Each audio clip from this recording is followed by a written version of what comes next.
증시가 양적 완화 축소 우려와 지난주 신고점에 대한 경계감 등으로 하락했습니다. 개장 전 발표된 지난달 중국의 산업 생산이 예상보다 호조를 보인 가운데 영국의 2분기 수출액이 사상 최대 규모를 기록한 것도 시장 심리를 살려줬습니다. 미국에서는 7월 도매 재고가 예상 밖으로 3개월째 감소한 반면 도매 판매는 증가세를 이어가 향후 제조업 수주 확대 기대감을 높였으나 연준의 양적 완화 규모 축소 우려가 시장에 남아있는 가운데 모멘텀 부재와 차익 매물에 시달렸습니다. 다우지수는 0.47% 내렸고 S&P 500 지수와 나스닥 지수도 각각 0.36%, 0.25% 하락했습니다. 유럽 증시가 중국의 산업 생산 지표 개선 소식에 따른 원자재주 강세에 힘입어 상승 마감했습니다. 중국 국가통계국은 지난달 산업 생산이 전년 동기와 비교해 9.7% 증가했다고 9일 밝혔습니다. 이는 블룸버그 통신이 집계한 시장 전망치와 이전치인 8.9% 증가를 모두 상회하는 수치입니다. 영국 증시는 0.82% 올랐고 프랑스와 독일 증시도 각각 0.3%, 0.24% 상승했습니다. 미국의 도매 재고가 도매 판매와는 달리 3개월 연속 하락세를 기록했습니다. 미 상무부는 지난 6월 도매 재고 지수가 0.2% 하락했다고 밝혔습니다. 이는 블룸버그 통신 집계 시장 전망치를 하회하는 수준으로 도매 재고가 3개월 연속 하락한 것은 4년 만에 처음입니다. 아울러 도매 판매는 5월 1.5% 상승에 이어 6월엔 0.4% 올랐습니다. 수요 증가에도 자동차와 전자설비, 하드웨어 등의 재고가 부족하다는 것은 기업들이 재고 확충에 나서야 한다는 의미로 향후 수개월 동안 제조업 업황이 개선될 것이란 기대감이 커지고 있습니다. 리처드 피셔 미국 댈러스 연은 총재가 유로존에서 가장 우려스러운 곳은 변방국들이 아니라 2위 경제대국 프랑스라고 경고했습니다. 피셔 총재는 독일 일간지 한델스블라트와의 인터뷰에서 경기 침체에 빠져있는 유로존에서 회복세가 감지되고 있지만 다른 국가들보다 프랑스가 우려스럽다고 말했습니다. 이어 경제 발전에 대한 위험 요소들을 과소평가해서는 안 된다고 당부했습니다. 하지만 피셔 총재의 진단은 이전 상황에 근거했다는 반론도 만만치 않습니다. 크레디트 스위스의 리서치 부문 대표 자일스 키팅은 프랑스가 상당한 문제를 안고 있지만 문제 해결에도 이미 나선 상태라고 강조했습니다. 미국 국제무역위원회가 9일 삼성전자가 애플의 특허를 침해했다고 최종 판정했습니다. 이에 따라 삼성전자의 구형 스마트폰 일부의 미국 수입 판매가 금지될 것으로 보입니다. 하지만 이날 무역국제위원회가 판정한 내용 중 일부가 미국 특허청의 무효 예비 판정을 뒤집은 사항도 포함되면서 미국 정부의 일방적인 애플 편들어주기라는 비판도 나오고 있습니다. 국제무역위원회의 삼성전자의 애플 특허침해 최종 판정과 수입 판매 금지 결정이 나옴에 따라 미국 정부는 60일 이내에 ITC 요청에 대한 수용 여부를 결정해야 합니다. 버락 오바마 미국 대통령이 9일 연준의 차기 의장을 올 가을에 지명할 것이라고 밝혔습니다. 오바마 대통령은 백악관에서 가진 기자회견에서 연준 의장은 미국뿐 아니라 세계에서 가장 중요한 정책 입안자 가운데 한 명이라고 밝히며 서머스 전 장관과 옐런 부의장 모두 훌륭한 인물들이라며 이들 외에도 훌륭하고 자질이 뛰어난 후보들을 확보하고 있다고 말했습니다. 이는 유력한 의장 후보로 거론되고 있는 서머스와 옐런 외에 다른 의외의 인물을 지명할 수도 있음을 시사한 것이어서 주목됩니다.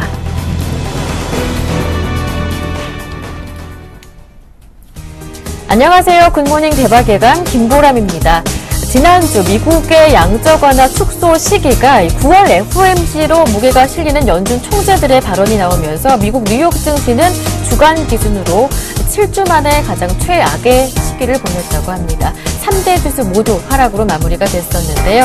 다우지수도 7주 만에 하락하면서 주간 기준으로 1% 넘게 밀리는 한 주였습니다. 코스피도 주 중반 이후에 흔들리면서 주간 기준 2.2% 하락했고요. 아시아 증시도 전반적으로 부진한 한 주를 보냈었는데요. 이번 주는 이벤트는 조금 조용한 가운데 경제 지표가 관심을 쏠리게 할 것으로 보입니다. 2분기 유로존의 경제 성장률이 14일에 발표되고요. 이번 한 주 미국 쪽에서는 소비와 주택 관련 지표들의 성적표가 쏟아지게 되는데요. 먼저 지난주 금요일 글로벌 증시 마감 소식부터 전해드리면서 이번 한 주 주요 이슈와 그리고 한 주간의 흐름 전망해 보겠습니다. 굿모닝 대박예감 1부 출발합니다.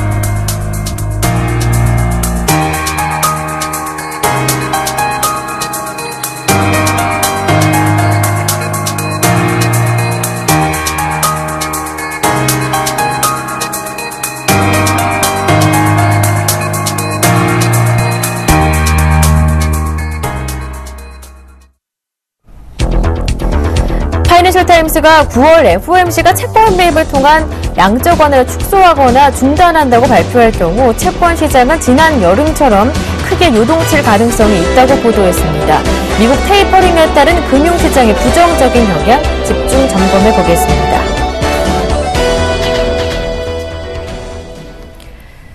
자세한 내용은 레이크쇼어 인베스터스의 이현민 이사님 모시고 함께하겠습니다. 안녕하세요. 안녕하십니까.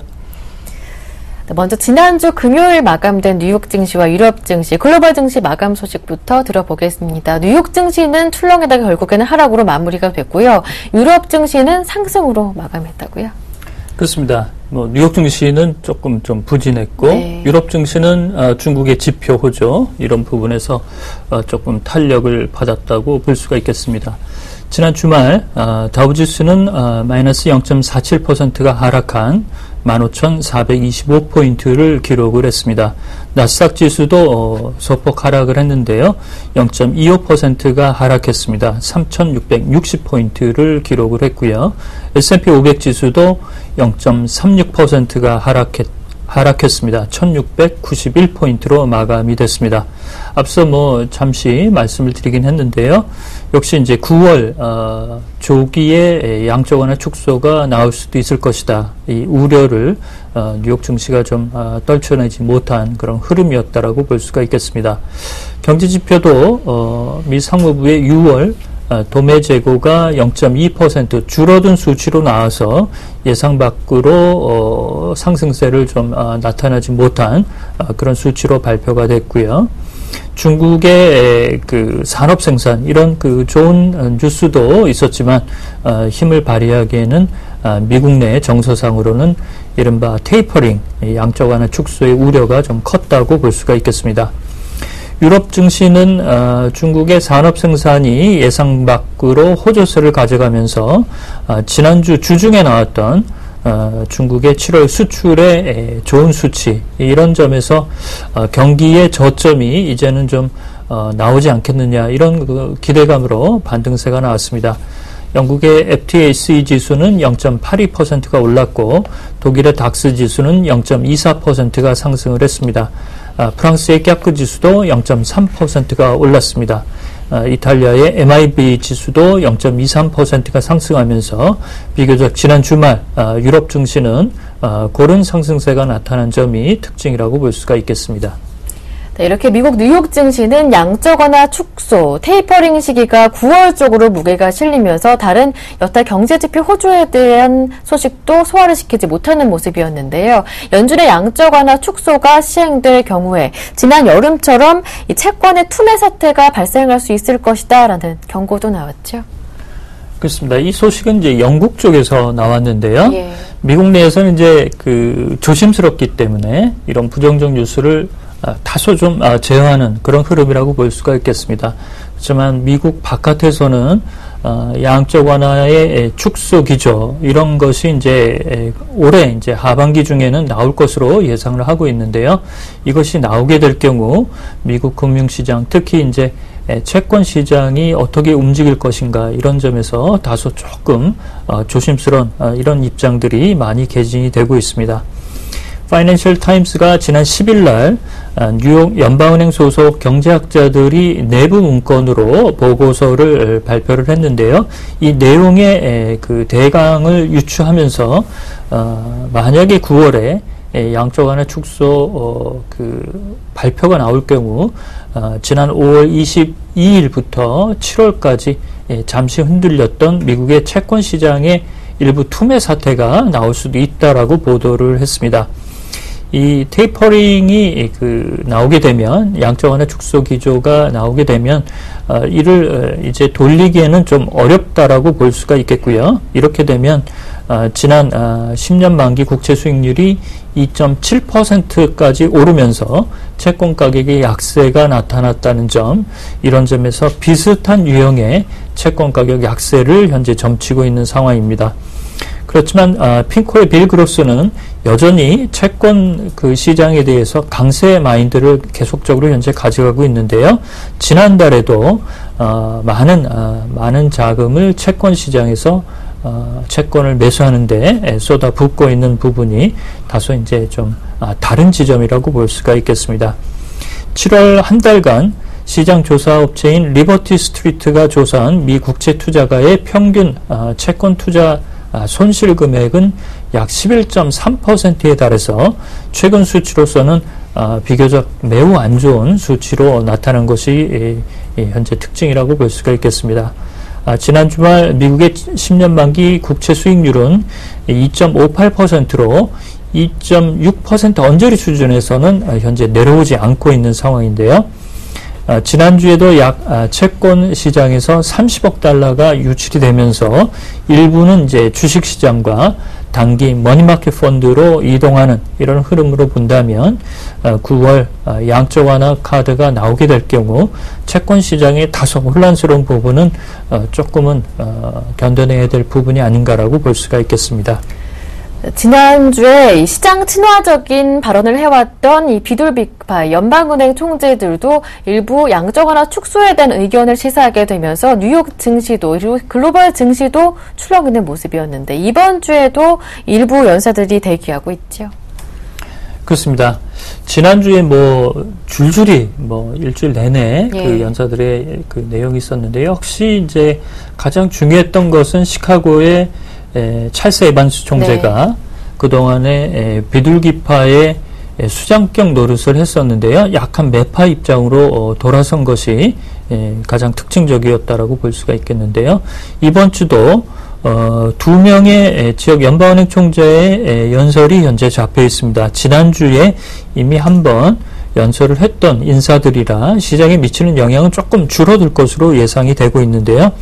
13일 날 애틀란타 연방은행 총재인 데니스 로카트 총재가 현재 연설이 잡혀 있는데 이분은 연내 양적 완화 축소가 가능할 수 있고 그 시점을 10월로 지난주에 한번 얘기한 바가 있습니다. 그다음에 13일과 14일 날은 세인트루이스 연방은행 총재인 제임스 블라드 총재가 연설에 나서게 되는데요. 이분은 다소 이제 비둘기파적인 입장을 개진을 했습니다.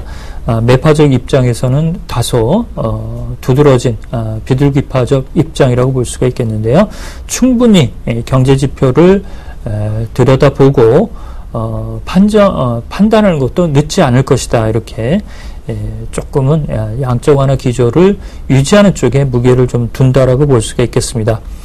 이렇게 이제 이전에 언급했던 언사들의 톤을 보면 조금 시장에 나쁜 영향을 미칠 수 있는 내용과 시장을 다독거릴 수 있는 내용에 기대를 할 수가 있다는 측면에서 뉴욕 증시에 미치는 영향은 다소 중립적이지 않을까라고 볼 수가 있겠고요. 역시 이제 가장 궁금한 것은 이번 달 말에 이제 잭슨홀 연설에서 버냉키 의장의 연설이 현재 잡혀 있지 않기 때문에 9월 17일과 18일 날 연준이 예상대로 양적 완화 축소 약 200억 달러 정도 줄이는 그런 흐름으로 나타나게 될 경우 뉴욕 시장의 반응이라고 볼 수가 있겠습니다. 이제 가장 중요한 것은 9월에 있을 FOMC가 되겠는데요. 그런 가운데 지난 주말 오바마 대통령이 백악관 기자회견에서 이제 다음 달 9월 중에 버냉키 의장의 후임이 되겠죠. 후임 연준 의장의 지명을 하겠다. 재차 확인을 했다고요. 그렇습니다. 처음 이제 기자회견 초입에는 러시아와의 푸틴 대통령과 미팅을 취소한 부분 이런 쪽에 얘기가 좀 많이 개진이 됐다가요. 중반 이후부터는 미국 국내 문제 쪽으로 이제 식견이 많이 옮겨갔습니다. 이러면서 역시 이제 뉴욕 증시가 가장 현재 궁금해하는 대목이죠. FRB의 후임 수장을 9월 달에 발표할 것으로 현재 시장에서 예견이 되고 있는데 이것이 이제 맞느냐라고 오바마 대통령께 기자가 질문을 했더니 9월에 발표할 예정이다라고 이제 재확인을 해줬습니다. 자넷 옐런과 로렌스 서머스 그 밖에 다른 인물도 현재 거론이 되고 있느냐라는 질문에 대해서도 이 밖의 인물도 거론을 좀 하고 있다라고 얘기를 했는데요. 현재 비공개 민주당 의원들과의 회의에서는 이 전 FRB 부의장이었던 도널드 콘 부의장도 거론이 되고 있는 것으로 보입니다. 그래서 이제 2명 외에 로렌스 서머스와 자넷 앨런 외에 한두 명의 인사들이 이 후보군으로 현재 들어가고 있는 것으로 볼 수가 있겠는데요. 로렌스 서머스가 유력하다는 이런 그 입장에 대해서는 어떻게 생각하느냐라는 부분에 대해서는 꼭 그렇지만은 않다라고 오바마 대통령이 선을 그었습니다. 그래서 로렌스 서머스 쪽으로 기우는 부분이 균형적인 시각을 좀 유지하려는 오바마 대통령의 언사가 좀 있었다라고 볼 수가 있겠고요.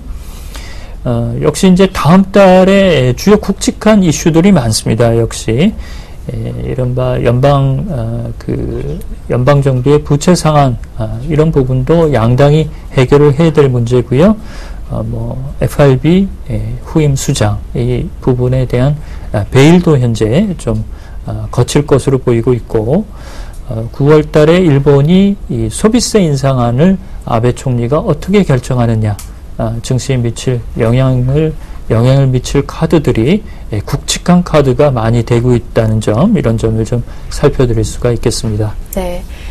이렇게 해서 지금까지 미국의 양적 완화 축소 시기와 관련해서 금융시장의 여파 그리고 연준의 차기 의장 지명까지 모두 짚어봤고요. 이제 삼성 쪽으로 조금 눈을 돌려봐야 할 소식이 하나 있습니다. 미국 국제무역위원회 ITC가 지난 주말 삼성이 애플의 상용 특허를 침해했다라고 판정을 하면서 결국 애플의 손을 들어줬다고 하던데요. 그렇습니다. 그 전에 이제 삼성이 제기했던 것은 이제 삼성의 손을 들어줬죠. 네. 그러니까 이제 맞소송으로 나온 건데요. 그 부분에 대해서는 또 애플의 손을 들어줬습니다. 이번에 판정한 4건의 상용 특허 심사 중에 2건을 침해를 했다라고 애플의 손을 들어줬는데요. 특이할 부분은 디자인 특허에 대해서는 특허 침해가 없었다라고 판정을 했습니다. 따라서 이번 ITC 국제 무역위원회의 판정에 대해서 이제 백악관 오바마 대통령이 비토권을 행사할 수 있느냐가 관심이라고 볼 수가 있겠습니다. 지난번 삼성 쪽에 손을 들어준 애플이 삼성의 특허를 침해했다는 부분, 이 표준 특허를 침해했다는 부분은 오바마 대통령이 비토권을 행사를 했죠. 그러면서 이제 애플의 그 제품이 미국으로 들어오는 것을 반대하지 않은 그런 상태입니다. 삼성의 구형 제품들도 이렇게 소비자의 이익을 대변하는 측면에서 오바마 대통령이 역시 이제 비토권을 행사할 수 있을지 여부인데요. 그렇지만 팔이 안으로 굽는다는 측면에서 보면 애플이 그동안 백악관의 로비를 적절히 행사한 부분이 있어서 마지막까지 안심을 놓기에는 조금 어려운 부분이 조금은 있지 않을까라고 볼 수도 있겠습니다. 결국 마지막 키를 쥐고 있는 오바마 대통령 결국에는 애플 쪽에 손을 들어주지 않을까라는 전망까지 함께 들어봤습니다. 오늘 글로벌 이슈 진단은 여기에서 마무리하겠습니다. 지금까지 레이크쇼 인베스터스 이현민 이사님과 함께했습니다. 고맙습니다.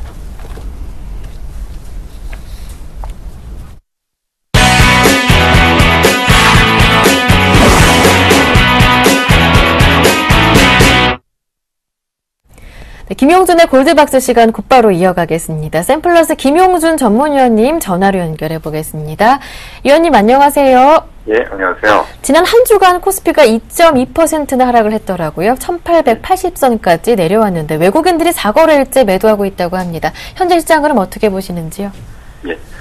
일단 지난주에 말씀드렸던 부분들이 결국은 이제 지수의 하락 조정은 어차피 불가피한 부분이고 다만 이제 하단이 어디서 나올 거냐, 요번에 이제 상단은 1940 정도가 일단 확인된 것 같고요. 하단이 어디서 나올 거냐가 좀 중요했는데, 결국은 이제 시간이 항상 지나면서 보면은 어떤 현상들이 벌어지냐면, 분명히 안 빠질 것 같다가도 빠지기 시작하면, 더 빠질 것 같은 흐름들이 좀 보여집니다. 그러면서 이제는 여러 가지가 좀 불안한데, 그동안 수급의 키를 쥐고 있었던 외국인들이 4일 연속, 기준으로, 순매도를 하고 있습니다. 하루 거래 규모 한 1,500억 정도의 매도 규모까지 올라오다가, 전일 같은 경우, 그러니까 금요일 날 같은 경우는, 매도 규모가 이제 한 500~600억대로 이제 떨어지니까, 이것 결국은 이제 뭐냐면, 매도 규모에서는 일단은, 매도 규모가 확대가 아니라, 매도 규모의 축소로 일단 봐야 될 걸로 일단 보여집니다.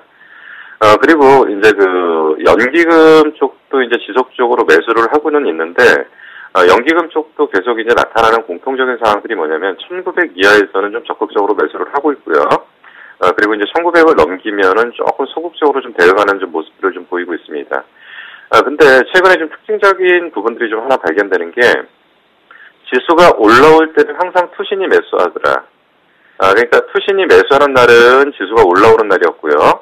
투신이 매도하는 날은 지수가 하락하는 날이 지금 나타났습니다. 그렇기 때문에 결국은 이 연기금의 어떤 그 매수 규모를 가지고 지수를 끌어올리기는 지속적으로 좀 어렵다라고 말씀드렸고요. 그리고 외국인 매도세가 주춤해진 상태에서 투신의 매매 방향이 향후 어떤 수급에 중요한 키가 되지 않나 좀 봐야 될 것 같습니다. 그날 금요일날 조금 긍정적인 요소가 좀 발견됐던 건 선물 부분입니다. 선물 부분에서는 외국인과 기관이 동시 순매수를 하면서 일단 전체적인 수급에 대해서는 수급이 더 이상 나빠지는 부분은 아니라고 일단 볼 수가 있는데요. 이제 그 금요일날 같은 경우는 중국의 경제지표 호조가 일단 발표되면서 중국이나 일본이 상승 마감하긴 했지만 상승폭은 굉장히 좀 제한되지 않았나 좀 볼 수가 있습니다. 그리고 이제 마지막으로 이제 전일 마감 시장에서 이제 업종별 흐름들을 좀 봐야 되는데요. 지금 항상 이제 자동차하고 삼성전자가 동시에 상승할 수는 없습니다. 왜냐하면 이것이 동시에 상승했을 때 지수의 상승폭이 확대되는 국면인데, 지금 지수가 이제 확대되는 국면들은 아니기 때문에, 근데 이제 전일은 자동차가 좀 큰 폭으로 좀 하락을 하면서, 지수를 끌어내리는 듯한 모습을 보였고요. 이에 반해서 그동안 약세 국면을 이어갔던 IT 쪽, 그러니까 삼성전자, LG전자, 그리고 SK 하이닉스 등이 강한 반등을 좀 해주는 모습이었습니다. 결국 각각의 내용들은 좀 있었습니다. 삼성전자에 대한 시정 등급의 긍정적인 부분, 그리고 LG전자의 G2폰에 대한 출시에 대한 기대감, 이런 것들이 작용을 하면서 IT 쪽에서 개별적인 내용들은 갖고 있었지만, 전반적인 분위기들은 IT 쪽의 분위기들은 하단은 좀 잡아가는 게 아니냐라는 느낌을 좀 보였고요. 자동차 같은 경우에는 결국 이제 노조의 문제들이 좀 불거지면서 하락폭을 좀 키웠다라고 일단 보여줍니다. 거기다가 이제 지수가 이제 강하게 반등을 못했던 가장 큰 이유 중에 하나는 그동안 순환매를 돌렸던 순환매를 돌렸던 낙폭 과대 업종들 이런 쪽이 지속적으로 좀 조정을 받았다는 거죠. 그동안 이제 철강, 조선, 화학, 금융, 건설 등 전반적인 이러한 부분들에서 지수의 하단을 잡으면서 한 단계 레벨업 시켰지만 결국 이런 종목들이 추가적인 상승 여력이 좀 제한되면서 하단이 좀 잡히는 그런 모습을 좀 보였다라고 일단 볼 수가 있습니다. 전일 시장에서 좀 특이 사항들을 좀 몇 가지 좀 체크를 하면요. 자동차 노조의 파업입니다.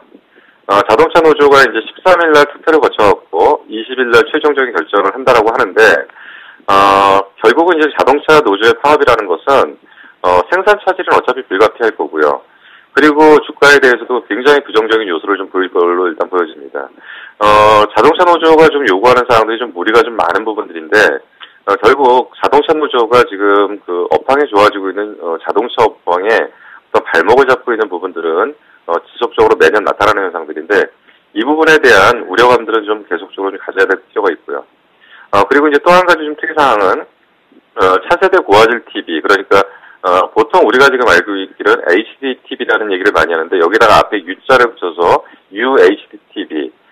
보통 이제 HD TV가 선명도가 굉장히 높다고 하는데 U자를 붙이면서 울트라라는 단어가 좀 사용되는데 이거는 기존의 HD TV보다 한 4배 정도의 해상도가 높은 쪽의 TV입니다. 근데 이것이 보통 이제 OLED 쪽으로 해서 양산을 했는데 결국 이제 삼성전자 기준으로 한 1,500만 원대 정도 하던 가격대가 한 900만 원대, 그리고 LG전자 같은 게 한 550만 원대로 지금 떨어지면서 이 얘기는 결국 무슨 얘기냐면 디스플레이 업체에 분명한 어떤 기회를 지금 제공할 걸로 일단 보여지고요. 그럼에 따라서 OLED 양산에 조금 더 속도를 붙일 수 있는 중요한 어떤 변화가 지금 생기고 있다. 물론 가격대는 조금 더 떨어져야 됩니다.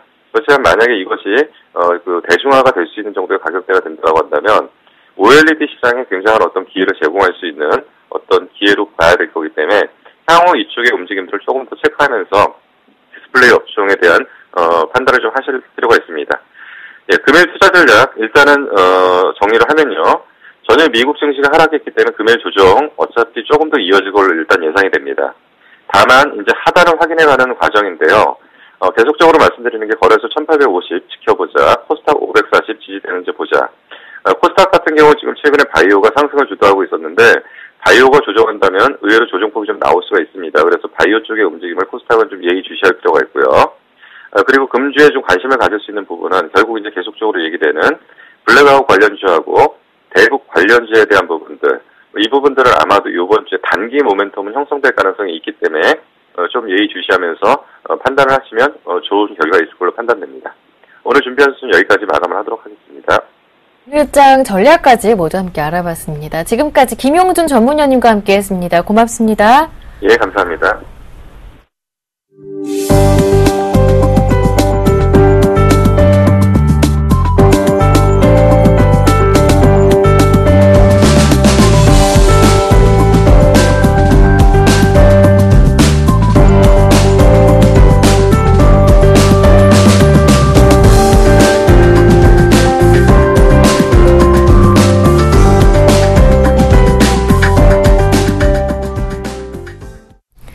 오늘장 전략 시간 이어가겠습니다. 매주 월요일은 유창희 대표님과 함께 주간 캘린더 조사해보면서 앞으로의 시장 영향까지 점검해보고 있는데요.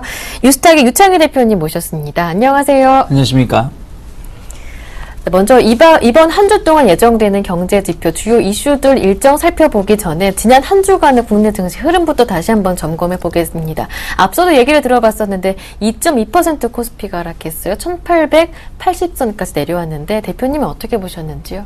지난주 이제 시장 자체가 조금 안 좋았었죠. 네. 전체적으로 본다면 한 3주 만에 하락해서 마감했던 것 같은데 일단 뭐 만개에 대한 우려감이 좀 있었고 또 해외 증시의 출구 전략에 대한 우려가 좀 작용했었죠, 주 초반에. 그래서 시장이 좀 안 좋았었고 다만 이제 중국 같은 경우는 경제 지표가 상당히 생각했던 것보다 좋게 나오면서 주 후반부에 우리나라가 힘을 낼 수 있는 어떤 발판을 마련을 해주긴 했었습니다만은 이러한 것들이 주 후반까지 끝까지 끌고 나가지 못하고 주변 다른 뭐 아시아 국가라든지 중국 증시도 결국에는 그런 힘을 받지 못하고 뭐 강하게 상승하지 못해서 마감을 해서 그런지 모르겠지만 우리나라 증시 역시 그러한 우려감 속에서 약간 증시가 혼조세를 띠면서 마감했었던 부분도 있었고요. 수급이 어찌됐든 지난주는 뭔데 강하진 않았습니다만은 어쨌든 외국인이 순매도로 좀 전환되면서 좀 마감했다는 부분들, 이런 부분들이 이번 주에는 좀 우리나라가 좀 풀어가야 할 숙제가 아닌가라고 생각을 좀 하고 있습니다. 네, 이번 주에 발표되는 경제 지표들도 많은 상황인데요. 일단 14일에 유로존에서 2분기 경제 성장률 발표도 있고요. 미국 쪽의 경제 지표 발표도 이어지고 있습니다. 어떤 것들이 예정되어 있는지 하나하나 짚어보겠습니다. 네, 이번 주는 지난주보다는 경제 지표가 많지는 않아요. 그러니까 예. 워낙에 이제 지난주에 월초 효과로 인해 가지고 경제 지표가 많이 발표를 했었는데 이번 주는 생각했던 것보다 적은데 일단 오늘 같은 경우는 미국 7월 재정 수지 발표를 앞두고 있고요. 13일 내일에는 미국 7월 소매 판매 증가율, 기업 재고 증가율 동향의 발표가 앞두고 있고요. 14일에는 이제 미국 주간 모기지 시청자 수 증가율하고 미국 7월 생산자 물가지수 상승률, 그 유로존 GDP 증가율이 발표를 앞두고 있고요. 8월 15일 같은 경우는 이제 미국 주간 신규 실업 수당 청구 건수, 7월 소비자 물가지수 상승률, 8월 뉴욕 제조업 지수, 8월 필라델피아 제조업 지수, 그리고 기업 실적은 월마트 실적 앞두고 있고요. 그리고 8월 16일에는 미국 7월 주택 착공 허가 건수를 발표를 앞두고 있고 8월 미시간 대학교 소비 심리 지수를 좀 발표를 앞두고 있습니다. 네, 주요 경제 지표 발표들 요일별로 모두 정리를 해드렸는데요. 그렇다면 국내 증시 영향과 관련해서 가장 주목해봐야 할 일정 어떤 것들이 있는지 정리해보면서 대응 전략도 세워보겠습니다. 네, 일단 뭐 다음 주에 좀 체크해 보셔야 될 부분들이 네. 일단은 그러니까 이번 주죠. 이번 주 체크해야 될 부분들이 주 초반에는 약간 소매 판매, 소비 관련된 지표를 좀 관심을 가질 필요가 있다고 생각을 하고 있습니다. 그래가지고 오늘 같은 경우는 재정수지 발표도 좀 중요하겠지만 오히려 내일 7월 소매 판매 증가율하고 기업 재고 증가율, 그리고 내일 모레 있을 모기지 신청자 수 증가율을 좀 관심 있게 보셨으면 좋겠고요. 또 이제 수요일에 유로존 2분기 GDP 성장률을 발표를 앞두고 있습니다. 어쨌든 최근에 보신다면 선진국을 중심으로 해가지고 경기가 살아가는 모습들, 특히 유럽의 경기가 살아나면은 중국에 대한 기대감도 상당히 높아질 수 있거든요. 추가적으로. 왜냐면 중국이 또 유럽 시장에 어떤 기대를 하면서 경제가 움직이는 그런 움직임을 보이는 경우가 있기 때문에 유럽의 GDP 동향 좀 봐주셨으면 좋겠고요. 그리고 이제 8월 15일 금요일이죠. 신규 실업수당 청구 건수도 중요하겠지만 8월 15일하고 16일에는 중요한 지표 중에 하나인 필라델피아 제조업 지수 그리고 뉴욕 제조업 지수를 발표를 앞두고 있고 금요일도 역시 마찬가지로 미시간 대학교 소비 심리자 지수 동향을 발표를 앞두고 있기 때문에 주 초반에는 소비 관련된 거 그리고 주 후반으로 갈수록 제조업 지수라든지 미시간 대학 소비 심리 지수 보셨으면 좋겠고 또 하나가 미국 월마트 8월 15일에 월마트 2분기 실적 발표를 앞두고 있는데 결국 월마트도 역시 소비 관련된 기업이기 때문에 이 월마트의 실적이 지난 분기보다 좋게 나온지 여부를 좀 체크를 하시면서 주 후반을 대응하시면 좋지 않을까 생각을 하고 있습니다.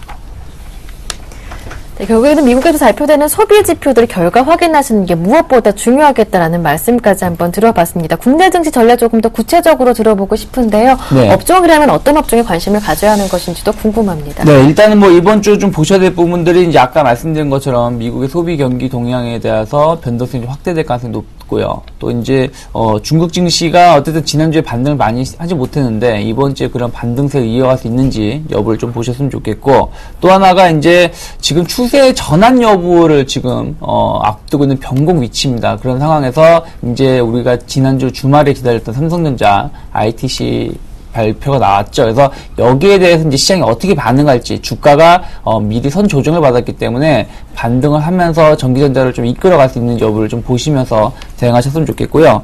이번 주는 일단 종합주가 지수는 큰 의미는 없겠지만 일단 제일 중요한 지지라인은 1870포인트 전후가 지지가 될 수 있는지 여부를 좀 체크하셨으면 좋겠고 코스닥은 550포인트 지지 여부하고 오히려 560포인트를 돌파할 수 있는지 어쨌든 코스닥 시장도 강하게 치고 나가기보다는 옆으로 기어가는 모습을 띠고 있기 때문에 그런 걸 좀 체크하셨으면 좋겠고 수급적으로도 마찬가지로 외국인이 매수를 전환시킬 수 있는지 어찌됐든 지난주에 외국인이 많이 매도를 하진 않았어요. 물론 4일 연속 순매도가 들어왔었습니다만은 선물 쪽에서는 오히려 이틀 동안 목요일하고 금요일에 나름대로 한 3,000계약 정도 이상 매수가 들어왔었던 부분도 있었기 때문에 유가증권 시장 쪽에서의 외국인의 수급 전환이 좀 이루어질 수 있는지 개선 여부를 좀 체크하셨으면 좋겠고 이번 주 이제 업종을 좀 대응을 하신다라면은 앞에서도 말씀드렸지만은 전기전자 업종 관련해서 어쨌든 삼성전자를 중심으로 해가지고 미리 선 조정을 받았던 부분들이 있었기 때문에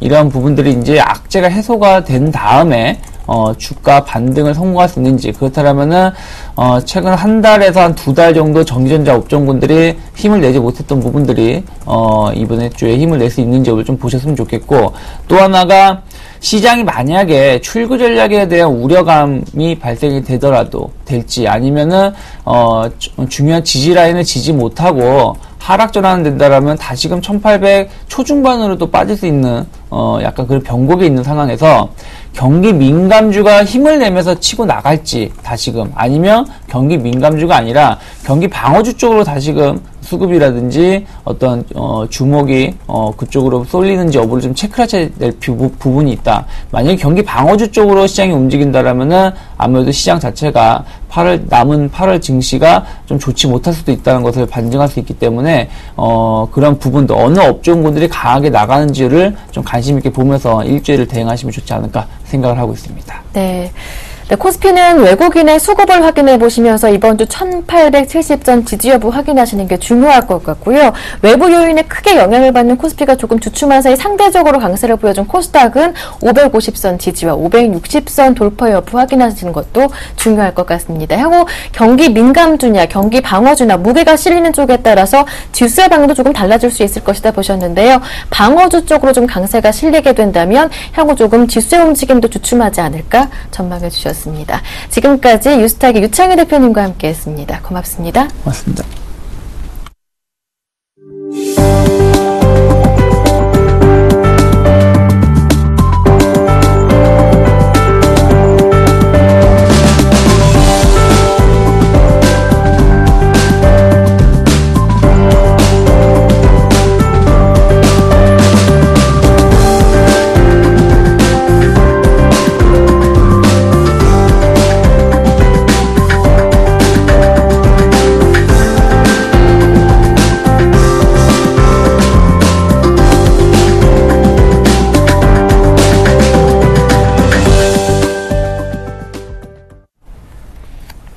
네, 글로벌 인사들의 발언과 이슈에 대해서 색다른 시각으로 숨은 의미를 찾아보는 김동섭 이사의 일당백 시간 함께하겠습니다. IM투자증권의 김동섭 이사님 모셨습니다. 안녕하세요. 네, 이사님. 안녕하세요. 자, 그렇다면 김동섭 이사님의 일당백 첫 번째 라운드부터 시작합니다. 라운드 1, 레디, 고! 미국 연방준비제도 이사회의 차기 의장 후보로 거론되고 있는 로렌스 서머스 전 재무장관의 재산이 금융업계의 뜨거운 감자로 떠오르고 있습니다.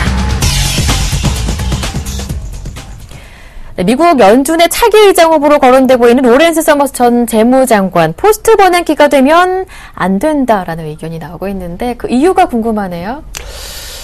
뉴욕타임즈나 지금 월스트리트저널에 계속해서 그 서머스를 안 좋은 뉴스를 내보내고 있는데요. 뉴욕타임즈에서 얘기하는 것은 이제 한 세 가지가 되는 것 같습니다. 첫 번째는 토드 크랭크 금융개혁을 할 사람으로서 부적격하다라는 얘기를 합니다. 왜 그러냐면 과거 2008년도에 이 사람이 금융 완화를 너무 많이 했기 때문에 그 금융 완화가 문제가 되면서 서브프라임 모기지를 문제가 됐다라는 거죠. 그래서 토든 크랭크 금융개혁안을 할 수 없는 사람으로 해당될 것이다 라는 거고, 개인적으로는 지금 재산이 너무 많다고 합니다. 우리나라도 재산이 많으면 공직에 앉기 힘들죠. 근데 그 재산의 모습을 보면 지금 지금 시티그룹이라든가 랜딩 클럽이라든가 뭐 이런 데하고 계속해서 자문 계약을 있는 것 같습니다. 컨설턴트를 하고 있다고 하죠. 이런 부분들이 그가 이제 금융 개혁을 하는 데 있어서 상당히 좀 문제가 될 수 있고, 또 하나는 뭐냐면 지금 양적 완화에서 좀 실업률을 계속 늘려야 되는 상황인데, 이 사람 발언 중에서 이 양적 완화는 실효성이 좀 떨어진다라는 얘기를 했죠. 그것이 이제 민주당 간부들한테, 상원의원들한테 상당한 좀 악영향을 미쳤고, 그런 데서 이 사람은 어렵다라는 얘기를 하고 있는데요. 이렇게 시장에 사실 계속해서 안 좋은 뉴스가 나오면 결국에 가서는 되기가 좀 힘들죠. 또 미국 같은 경우는 여론이 굉장히 큰 나라이기 때문에 아마 서머스가 차기 FRB 의장이 되기는 좀 어려울 것으로 예상이 되고 있고요. 이제 상대적으로 누가 될 것이냐에 대한 부분이 되게 중요할 것 같습니다. 왜냐하면 시장에서 원하는 것은 자네 옐런에 대해서 자꾸 얘기하고 있거든요. 근데 벤 버냉키 의장은 다른 사람들을 하나하나 돌을 던지고 있습니다.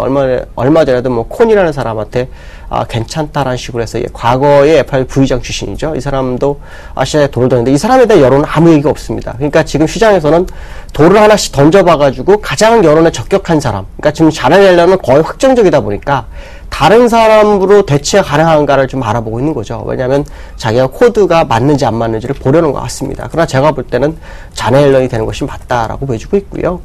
어쨌든 로렌스 서머스가 FRB 의장이 될 경우에 시장에 상당한 충격이 올 것이라는 것을 시장은 알려주는 그런 모습이 나타나고 있다라는 것은 서머스가 차기 의장으로는 좀 어렵지 않나 이렇게 판단하고 있습니다.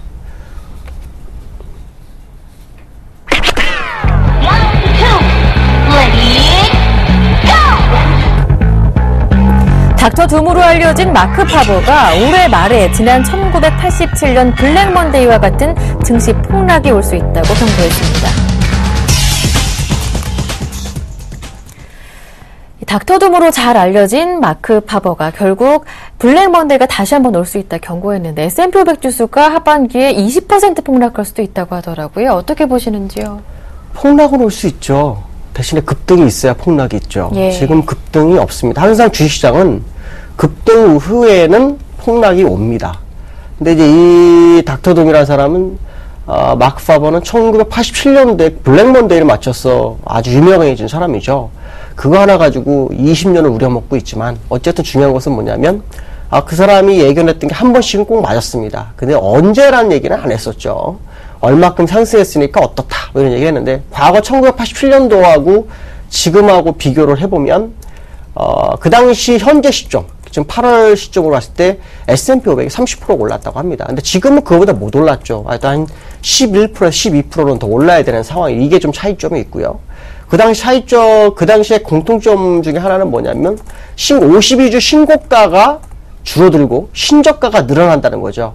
그러니까 한 이틀 동안 자기가 봤더니 신저가가 170종목 정도 되더라 이런 얘기를 하죠. 그러니까 몇 개 종목 시장을 이끌고 그리고 많은 종목은 빠지고 있는 그런 상황이라는 거죠. 그 장이 사실 우리나라에 계속 있었죠. 삼성전자하고 몇 개 종목을 상승을 했고 나머지 종목은 전부 신저가를 기록하는 상황이 발생했죠. 그러니까 계속 어떻게 되면 주가가 못 가고 한번 급락을 할 때 얼마 전에 삼성전자의 시가총액을 낮추면서 급락하는 그런 상황이 발생했었죠. 이 모습이 있죠. 그러니까 이 모습을 본다 그러면 그 사람 제기한 것처럼 급락은 있을 수 있습니다. 그렇지만 아직 미국이 급등을 한 그런 단계냐라고 본다면 아직 급등을 하지 못했다라는 거죠. 좀 더 상승 후에 아마 급락이 있을 수 있다라는 생각을 한번 해봐야 될 것 같고요. 그렇지만 그 사람이 제기한 것처럼 고점에서 20%가 하락한다는 모습을 계산해 본다면 지금부터 나머지 한 20% 올라간 다음에 20% 하락하는 정도, 그러니까 지금 정도 선에서는 다시 지지선이 형성될 수 있다라는 얘기를 하고 있는데요. 제가 볼 때 그때하고 지금하고 좀 많은 차이점이 있어서 그렇게까지 급락은 안 나오더라도 어느 정도 하락은 있을 수 있다. 그러나 아직은 상승을 즐기는 것이 맞다라고 판단하고 있습니다.